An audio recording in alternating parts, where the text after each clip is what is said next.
Chapter 2. The Open Road. "Ratty," said the mole suddenly one bright summer morning, "if you please, I want to ask you a favor." The rat was sitting on the river bank, singing a little song. He had just composed it himself, so he was very taken up with it, and would not pay proper attention to mole or anything else. Since early morning he had been swimming in the river, in company with his friends, the ducks. And when the ducks stood on their heads suddenly, as ducks will, he would dive down and tickle their necks, just under where their chins would be if ducks had chins, till they were forced to come to the surface again in a hurry, spluttering and angry and shaking their feathers at him, for it is impossible to say quite all you feel when your head is under water. At last they implored him to go away and attend to his own affairs and leave them to mind theirs. So the rat went away and sat on the river bank in the sun, and made up a song about them, which he called Duck's Ditty. All along the backwater, through the rushes tall, ducks are a-dabbling, up tails all. Ducks' tails, drakes' tails, yellow feet a-quiver, yellow bills all out of sight, busy in the river. Slushy green undergrowth, where the roach swim, here we keep our larder, cool and full and dim. Everyone for what he likes, we like to be, heads down, tails up, dabbling free. High in the blue above, swift swirl and call, we are down a-dabbling, up tails all. "I don't know that I think so very much of that little song, Rat," observed the mole cautiously. He was no poet himself, and didn't care who knew it, and he had a candid nature. "Nor don't the ducks neither," replied the rat cheerfully.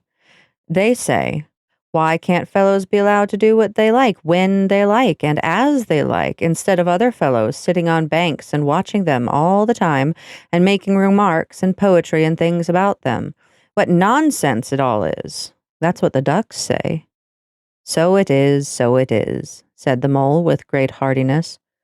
"No, it isn't," cried the rat indignantly. "Well, then it isn't, replied the mole soothingly. "But what I wanted to ask you was, won't you take me to call on Mr. Toad? I've heard so much about him, and I do so want to make his acquaintance." "Why, certainly," said the good-natured rat, jumping to his feet and dismissing poetry from his mind for the day. "Get the boat out, and we'll paddle up there at once. It's never the wrong time to call on Toad. Early or late, he's always the same fellow, always good-tempered, always glad to see you, always sorry when you go." "He must be a very nice animal," observed the mole, as he got into the boat and took the sculls, while the rat settled himself comfortably in the stern. "He is indeed the best of animals," replied the rat. "So simple, so good-natured, and so affectionate. Perhaps he's not very clever, we can't all be geniuses, and it may be that he is both boastful and conceited, but he has got some great qualities, has Toady." Rounding a bend in the river, they came in sight of a handsome, dignified old house of mellowed red brick, with well-kept lawns reaching down to the water's edge. "There's Toad Hall," said the rat, "and that creek on the left where the notice board says, 'Private, no landing allowed,' leads to his boathouse, where we'll leave the boat. The stables are over there to the right. That's the banqueting hall you're looking at now. Very old, that is. Toad is rather rich, you know, and this is really one of the nicest houses in these parts, though we never admit as much to Toad." They glided up the creek, and the mole shipped his sculls as they passed into the shadow of a large boathouse. Here they saw many handsome boats, slung from the crossbeams or hauled up on a slip, but none in the water, and the place had an unused and a deserted air. The rat looked around him. "I understand," said he. "Boating is played out. He's tired of it and done with it. I wonder what new fad he has taken up now. Come along and let's look him up. We shall hear about it quite soon enough." They disembarked and strolled across the gay flower-decked lawns in search of Toad, whom they presently happened upon resting in a wicker garden chair, with a preoccupied expression of face and a large map spread out on his knees. "Hooray!" he cried, jumping up on seeing them. "This is splendid!" He shook the paws of both of them warmly, never waiting for an introduction to the mole. How kind of you, he went on, dancing round them. I was just going to send a boat down the river for you, Ratty, with strict orders that you were to be fetched up here at once, whatever you were doing. I want you badly, both of you. Now what will you take? Come inside and have something. You don't know how lucky it is you're turning up just now. Let's sit quiet a bit, Toady, said the rat, throwing himself into an easy chair, while the mole took another by the side of him and made some civil remark about Toad's delightful residence. Finest house on the whole river, cried Toad boisterously, or anywhere else for that matter, he could not help adding. Here the rat nudged the mole. Unfortunately, the toad saw him do it and turned very red. There was a moment's painful silence. Then Toad burst out laughing. All right, Ratty, he said. It's only my way, you know, and it's not such a very bad house, is it? You know you rather like it yourself. Now, look here, let's be sensible. You are the very animals I wanted. You've got to help me. It's most important. It's about your rowing, I suppose, said the rat with an innocent air. You're getting on fairly well, though you splash a good bit still. With a great deal of patience and any quantity of coaching, you may— Oh, poo-boating, interrupted the toad in great disgust. Silly boyish amusement. I've given that up long ago. Sheer waste of time, that's what it is. It makes me downright sorry to see you fellows, who ought to know better, spending all your energies in that aimless manner. No, I've discovered the real thing, the only genuine occupation for a lifetime. I propose to devote the remainder of mine to it, and can only regret the wasted years that lie behind me, squandered in trivialities. Come with me, dear Ratty, and your amiable friend also, if he will be so very good, just as far as the stable yard, and you shall see what you shall see. He led the way to the stable yard accordingly, the rat following with a most mistrustful expression, and there, drawn out of the coach-house into the open, they saw a gypsy caravan, shining with newness, painted a canary yellow picked out with green and red wheels. There you are, cried the toad, straddling and expanding himself. There's real life for you, embodied in that little cart. The open road, the dusty highway, the heath, the common, the hedgerows, the rolling downs, camps, villages, towns, cities, here today, up and off to somewhere else tomorrow. Travel, change, interest, excitement, the whole world before you and a horizon that's always changing. And mind, this is the very finest cart of its sort that was ever built without any exception. Come inside and look at the arrangements. Planned 'em all myself, I did. The mole was tremendously interested and excited, and followed him eagerly up the steps and into the interior of the caravan. The rat only snorted and thrust his hands deep into his pockets, remaining where he was. It was indeed very compact and comfortable. Little sleeping bunks, a little table that folded up against the wall, a cooking stove, lockers, bookshelves, a bird cage with a bird in it, and pots, pans, jugs, and kettles of every size and variety. All complete, said the toad triumphantly, pulling open a locker. You see? Biscuits, potted lobster, sardines, everything you could possibly want. Soda water here, baccy there, letter paper, bacon, jam, cards, and dominoes. You'll find, he continued as they descended the steps again, you'll find that nothing whatever has been forgotten when we make our start this afternoon. I beg your pardon, said the rat slowly as he chewed a straw, but did I overhear you say something about we and start and this afternoon? Now, you dear good old Ratty, said Toad imploringly, don't begin talking in that stiff and sniffy sort of way, because you know you've got to come. I can't possibly manage without you, so please consider it settled, and don't argue. It is the one thing I can't stand. You surely don't mean to stick to your dull, fusty old river all your life, and just live in a hole in a bank and— boat? I want to show you the world, and I'm going to make an animal out of you, my boy. I don't care, said the rat doggedly. I'm not coming, and that's flat. And I am going to stick to my old river, and live in a hole, and boat, as I've always done. And what's more, Mole's going to stick to me and do as I do, aren't you, Mole? Of course I am, said the mole loyally. I'll always stick to you, Rat, and what you say is to be has got to be.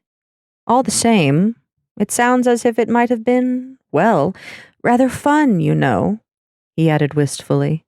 Poor mole. The life adventurous was so new a thing to him, and so thrilling, and this fresh aspect of it was so tempting, and he had fallen in love at first sight with the canary-colored cart and all its little fitments. The rat saw what was passing in his mind and wavered. He hated disappointing people, and he was fond of the mole, and would do almost anything to oblige him. Toad was watching both of them closely. "Come along in and have some lunch," he said diplomatically, "and we'll talk it over. We needn't decide anything in a hurry. Of course, I don't really care. I only want to give pleasure to you fellows. Live for others, that's my motto in life." During luncheon, which was excellent, of course, as everything at Toad Hall always was, the toad simply let himself go. Disregarding the rat, he proceeded to play upon the inexperienced mole as on a harp. Naturally, a voluble animal and always mastered by his imagination, he painted the prospects of the trip and the joys of the open life and the roadside in such glowing colors that the mole could hardly sit in his chair for excitement. Somehow, it soon seemed taken for granted by all three of them that the trip was a settled thing, and the rat, though still unconvinced in his mind, allowed his good nature to override his personal objections. He could not bear to disappoint his two friends, who were already deep in schemes and anticipations, planning out each day's separate occupation for several weeks ahead.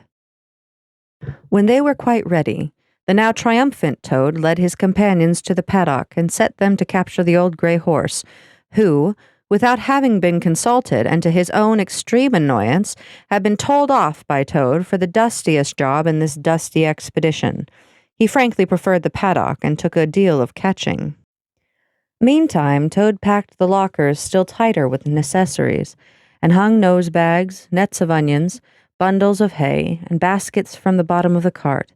At last the horse was caught and harnessed, and they set off, all talking at once, each animal either trudging by the side of the cart or sitting on the shaft, as the humor took him. It was a golden afternoon. The smell of dust they kicked up was rich and satisfying. Out of thick orchards on either side of the road, birds called and whistled to them cheerily. Good-natured wayfarers, passing them, gave them good day, or stopped to say nice things about their beautiful cart. And rabbits, sitting at their front doors in the hedgerows, held up their forepaws and said, "Oh my, oh my, oh my." Late in the evening, tired and happy and miles from home, they drew up on a remote common far from habitations, turned the horse loose to graze, and ate their simple suppers sitting on the grass by the side of the cart. Toad talked big about all he was going to do in the days to come, while stars grew fuller and larger all around them, and a yellow moon, appearing suddenly and silently from nowhere in particular, came to keep them company and listen to their talk. At last they turned in to their little bunks in the cart, and Toad, kicking out his legs, sleepily said, "Well, good night, you fellows. This is the real life for a gentleman. Talk about your old river." "I don't talk about my river," replied the patient rat. "You know I don't, Toad." "But I think about it," he added pathetically in a lower tone. "I think about it all the time." The mole reached out from under his blanket, felt for the rat's paw in the darkness, and gave it a squeeze. "I'll do whatever you like, Ratty," he whispered. "Shall we run away tomorrow morning, quite early, very early, and go back to our dear old hole on the river?" "No, no, we'll see it out," whispered back the rat. "Thanks awfully, but I ought to stick by Toad till this trip is ended. It wouldn't be safe for him to be left to himself. It won't take very long. His fads never do. Good night." The end was indeed nearer than even the rat suspected, and after so much open air and excitement, the Toad slept very soundly, and no amount of shaking could rouse him out of bed next morning. So the mole and rat turned to, quietly and manfully, and while the rat saw to the horse, and lit a fire, and cleaned last night's cups and platters, and got things ready for breakfast, the mole trudged off to the nearest village, a long way off, for milk and eggs and various necessaries the Toad had, of course, forgotten to provide. The hard work had all been done, and the two animals were resting, thoroughly exhausted by the time Toad appeared on the scene, fresh and gay, remarking what a pleasant, easy life it was that they were all leading now, after the cares and worries and fatigues of housekeeping at home. They had a pleasant ramble that day over grassy downs and along narrow by-lanes, and camped, as before, on a common, only this time the two guests took care that Toad should do his fair share of work. In consequence, when the time came for starting the next morning, Toad was by no means so rapturous about the simplicity of the primitive life, and indeed attempted to resume his place in his bunk, whence he was hauled by force. Their way lay, as before, across country by narrow lanes, and it was not till the afternoon that they came out on the high road, their first high road, and there disaster, fleet and unforeseen, sprang out on them. Disaster momentous indeed to their expedition, but simply overwhelming in its effect on the after-career of Toad. They were strolling along the high road easily, the mole by the horse's head, talking to him, since the horse had complained that he was being frightfully left out of it and nobody considered him in the least. The Toad and the water rat walking behind the cart talking together. At least Toad was talking, and Rat was saying at intervals, "Yes, precisely. And what did you say to him?" And thinking all the time of something very different, when far behind them they heard a faint warning hum, like the drone of a distant bee. Glancing back, they saw a small cloud of dust, with a dark center of energy advancing on them at incredible speed, while from out the dust a faint poop poop wailed like an uneasy animal in pain. Hardly regarding it, they turned to resume their conversation, when in an instant, as it seemed, the peaceful scene was changed, and with a blast of wind and a whirl of sound that made them jump for the nearest ditch, it was on them. The poop-poop rang with a brazen shout in their ears. They had a moment's glimpse of an interior of glittering plate glass and rich morocco, and the magnificent motor car, immense, breath-snatching, passionate, with its pilot tense and hugging his wheel, possessed all earth and air for the fraction of a second, flung an enveloping cloud of dust that blinded and enwrapped them utterly, and then dwindled to a speck in the far distance, changing back into a droning bee once more. The old gray horse, dreaming as he plodded along, of his quiet paddock, in a new raw situation such as this, simply abandoned himself to his natural emotions, rearing, plunging, backing steadily, in spite of all the mole's efforts at his head, and all the mole's lively language directed at his better feelings. He drove the cart backwards towards the deep ditch at the side of the road. It wavered an instant. Then there was a heart-rending crash, and the canary-colored cart, their pride and their joy, lay on its side in the ditch, an irredeemable wreck. The rat danced up and down in the road, simply transported with passion. "You villains!" he shouted, shaking both fists. "You scoundrels! You highwaymen! You road hogs! I'll have the law of you! I'll report you! I'll take you through all the courts!" His homesickness had quite slipped away from him, and for the moment he was the skipper of the canary-colored vessel, driven on a shoal by the reckless jockeying of rival mariners, and he was trying to recollect all the fine and biting things he used to say to masters of steam launches when their wash, as they drove too near the bank, used to flood his parlor carpet at home. Toad sat straight down in the middle of the dusty road, his legs stretched out before him, and stared fixedly in the direction of the disappearing motor car. He breathed short. His face wore a placid, satisfied expression, and at intervals he faintly murmured, "Poop, poop." The mole was busy trying to quiet the horse, which he succeeded in doing after a time. Then he went to look at the cart on its side in the ditch. It was indeed a sorry sight. Panels and windows smashed, axles hopelessly bent, one wheel off, sardine tins scattered over the wide world, and the bird in the birdcage sobbing pitifully and calling to be let out. The rat came to help him, but their united efforts were not sufficient to right the cart. "Hi, Toad!" they cried. "Come and bear a hand, can't you?" The Toad never answered a word or budged from his seat in the road, so they went to see what was the matter with him. They found him in a sort of trance. a happy smile on his face, his eyes still fixed on the dusty wake of their destroyer. At intervals, he was still heard to murmur, "Poop, poop." The rat shook him by the shoulder. "Are you coming to help us, Toad?" he demanded sternly. "Glorious, stirring sight," murmured Toad, never offering to move. The poetry of motion, the real way to travel, the only way to travel. Here today, and next week tomorrow. Villages skipped, towns and cities jumped. Always somebody else's horizon. Oh, bliss! Oh, poop, poop! Oh, my! Oh, my! "Oh, stop being an ass, Toad," cried the mole despairingly. "And to think I never knew," went on the Toad in a dreamy monotone. "All those wasted years that lie behind me, I never knew, never even dreamt. But now that I know, now that I fully realize, oh, what a flowery track lies spread before me henceforth. What dust clouds shall spring up behind me as I speed on my reckless way. What carts I shall fling carelessly into the ditch in the wake of my magnificent onset. Horrid little carts, common carts, canary-colored carts." "What are we to do with him?" asked the mole of Water Rat. "Nothing at all," replied the rat firmly, "because there is really nothing to be done. You see, I know him from of old. He is now possessed. He has got a new craze, and it always takes him that way in its first stage.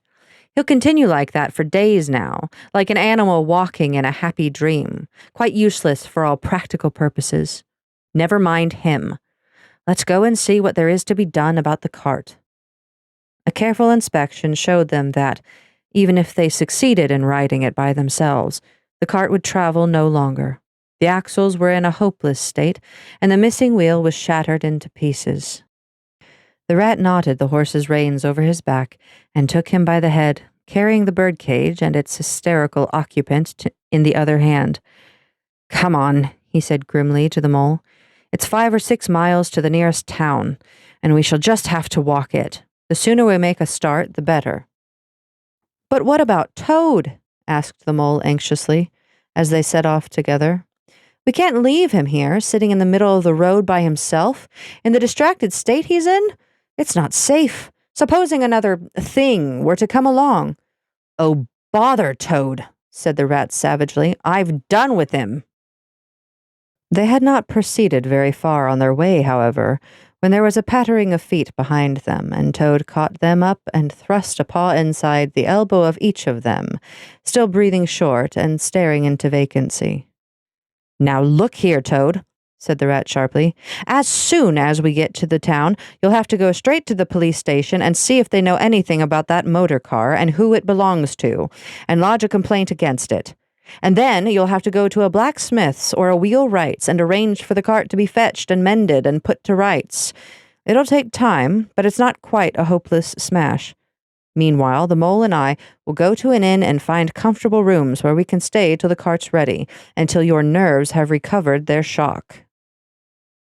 "Police station. Complaint," murmured Toad dreamily. "Me complain of that beautiful, that heavenly vision that has been vouchsafed me.